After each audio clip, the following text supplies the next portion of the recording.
আদম আলাইহিস সালামকে গন্ধম ফল খেয়ে জান্নাত থেকে বের করেছে যে ইবলিস, ওই ইবলিস আপনাদেরকে খাবার নষ্ট করিয়া প্রসেসড আল্ট্রা প্রসেসড ফুড খাওয়াইয়া সব মুসলমানকে রুগী বানাইয়া এখন ইবাদতের অযোগ্য বানায় বিছানায় ফেলায় তুইছে, সেই একই ইবলিস। কিন্তু সেটা মানে সেটাকে করার মতো, ব্যাকআপ দেওয়ার মতো আমাদের আলেমদের সেই নলেজ নাই বলে তারা এই ব্যাপারে আপনাদের সতর্ক করতে যথেষ্ট তথ্য দিয়ে উপাত্ত দিয়ে এটা আপনাদের বিশ্বাসযোগ্যতা অর্জন করতে ব্যর্থ হচ্ছে, এবং অনেকেই আবার নিজেরা বড় ভুঁড়ির অধিকারী হয়েছে, এবং অনেকেই নিজেরা ডায়াবেটিস অর্জন করেছে, এবং অনেকেই নিজেরাই রিং পরিয়ে ফেলেছে।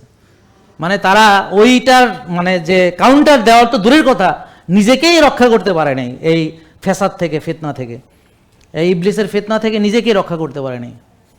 আর সে কিভাবে অন্য জনগণকে সেখানে তারা সতর্ক করবেন?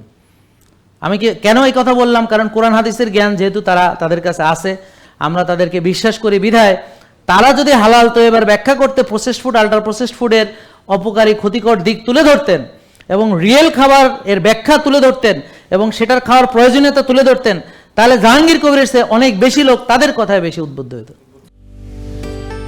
জেকে লাইফস্টাইল, ওষুধ মুক্ত সুস্থ জীবন।